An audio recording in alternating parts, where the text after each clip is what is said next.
হ্যাঁ চাষি ভাইরা, এক সপ্তাহ আগে আমাদের প্রাকৃতিক দুর্যোগ বৃষ্টির কারণে এমন পটল গাছের হাল হয়ে গিয়েছিল, একদম জালিগুলো পুরো শুকিয়ে গিয়েছিল এবং পটল এত ঝড় দিয়েছে, মাচা তো আমার একটুখানি পড়ে গিয়েছিল আর মাচাটা পুরো নড়বড়ে হয়ে গিয়েছিল। আপনাদেরকে ভিডিও দিয়েছি, সেই ভিডিওটা দেখে নেবেন। তো আমাদের দেখুন পটল আবার আমি তারপরেই মানে বৃষ্টির যখনই এটা ভালো হলো, ওয়েদার ভালো হলো, তখনই আমি এই সাই পাওয়ার প্লাস ব্যবহার করেছিলাম।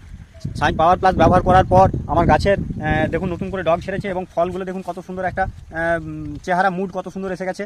সেই জন্য তো আপনাদেরকেও বলছি সাই পাওয়ার প্লাস ব্যবহার করুন। সাই পাওয়ার প্লাস হচ্ছে একটা তরল জৈব সার, যে জৈব সারটা আপনাদের স্প্রে করার 5-6 দিনের পরেই আপনার গাছের পাতাগুলো খুব নতুন করে একটা মানে খুব সুন্দর সবুজ টাইপের হয়ে যাবে আর ফলগুলো সাইজ বড় হবে এবং ফলগুলো দেখতে খুব সুন্দর হবে। তো আপনাদের প্রত্যেককেই বলবো সাই পাওয়ার প্লাস ব্যবহার করুন। সাই পাওয়ার প্লাস ব্যবহার করলে আপনাদেরও গাছ ভালো হবে। তো এর ডোজ হচ্ছে 15 লিটার জলে 30 ml করে দিতে হবে। তো আপনারা এইভাবেই স্প্রে করবেন। স্প্রেটা আপনারা সকালের মধ্যে করবেন, তাহলে সবথেকে ভালো হয়।